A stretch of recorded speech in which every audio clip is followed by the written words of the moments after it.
Hey guys, welcome to day 27. So what's been going on today is for the majority of the day we spent driving up to Vail to pick up the S4, which I'm driving in right now.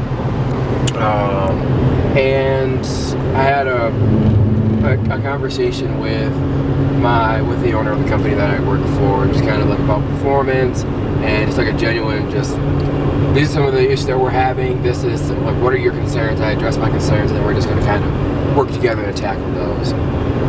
But still, really doesn't change the kind of the career moves and whatnot.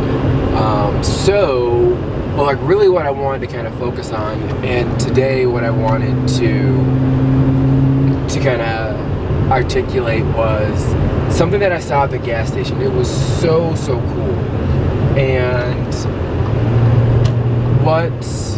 what that was so I'll just kind of give you like a quick little story. So I pulled up to the gas station, and then like a Porsche Cayenne Turbo pulls up in front of me, and it's just a dude like dressed in some shorts and some sandals. So that's like number one, is to like, don't judge somebody by the contents of like their character and not by like what they look like. So like, dude, just like, I thought he was gonna pull up and be like a straight professional, just like straight fancy dressed businessman just stopping at lunch to get gas. But excuse me, but this dude was just, it's like your normal average guy, like your normal like Colorado person. Just had sandals, sandals slash flip flops, some t-shirt, and some khaki shorts. And like the really cool thing was that like he parked on the opposite side. So like on most German vehicles, pretty much like I found this to be the rule, that on all foreign vehicles the gas tank is on the right side of the vehicle, so the passenger side. And on most American vehicles and a few foreign vehicles, the gas tank is on the left side, so the driver's side. So this guy parked, just like, wait a minute, dude, like you're parked incorrectly. And like he did this, it's so simple, but like what most people would have done, and what I most likely would have done, is simply like pull around and then just like either find another tank where I could pump gas from the right side of the vehicle, or like do like a quick like little 3-point turn and back into that spot. Well, this dude, he didn't do any of that. He lifted the gas, like the hose for the gas, for the pump, lifted that up over his vehicle, and then like started pumping his gas. So he has the hose running over like the top of his rear hatch, and he's just pumping gas like that. And that really made me realize, like, be solution oriented. Like, that's like, I was listening to a podcast by Eric Thomas and Carlos, and like they were talking about, hey, we're solution oriented, so we figure out like what in the world we can take to do this.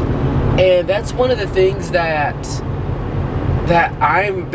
really been on my mind lately, is just like, I see the obstacle, but I don't see it as an obstacle. Like, so okay, I shouldn't, like, it is an obstacle, so it's a way blocking my path, but I don't see it as a determinant. That's what I should say. It's not a determinant.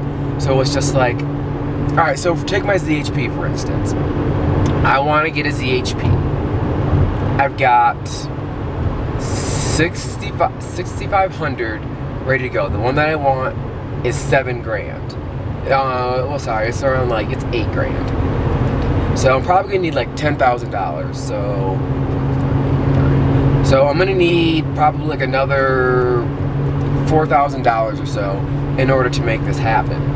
So instead of saying like, well, I don't have $4,000, so I can't do this, like my brain instantly like is starting to transform and go into, oh sorry, check out the Touareg.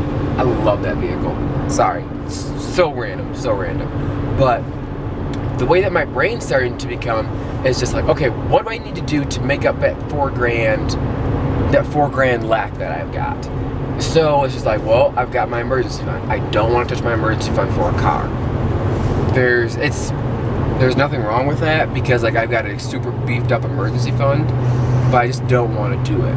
So I know that in like the paycheck after this, so in 2 weeks from now, I'm gonna have around, I think it's like $550 or $650 coming in from that. That's just gonna be extra. So I'm gonna put that towards it. So now I only need like $3 grand because of that $6,500.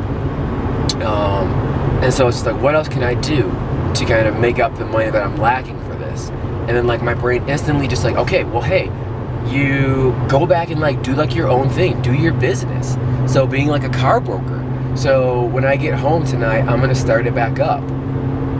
And like I think I'm gonna call it progression over perfection. Like I just remember listening to an Eric Thomas talk, and he was really talking about practice does not make perfect, practice makes permanent. And like as long as you're progressing, that's all that matters. So it's progression over perfection. And that's like one of the things that I'm doing my best to live out is perfection over progression. I just wanted to kind of show you that this is like ridiculous. This is like Jurassic Park, honestly. It's like, yeah, you know that I'm driving back from Vail, but I might as well kind of like while I'm talking, give you guys like kind of like a little bit of a talk. So yeah, so just like that's what I'm gonna do when I get back home. I'm gonna start up progression over perfection, and just kind of do our thing and like start doing the brokerage. And I will hopefully that'll be enough to kind of kickstart like my not only my entrepreneurial spirit, but also my kind of like my desire and like and provide me with the funds that I need to kind of secure the ZHP. So yeah, guys, that's just really like what I was kind of thinking about, and just like wanted to share the story about the guy with the Porsche and how all he did was just like he didn't freak out like, oh, she parked on the wrong side. I don't know if this was intentional or not, but he's just like, okay, like, hey, this is the situation that we're in. What do I need to do to get gas in my truck? So he's just like, all right, let's run it on over let's run it over top of the vehicle and just get to pumping. So like that was like one of the things that like I really found like really cool and really interesting, was just be solutions oriented. Like see the obstacles, analyze them, but don't let that be a deterrent. And that's one thing that I'm internalizing right now. So all right guys, I will talk to you a little bit later.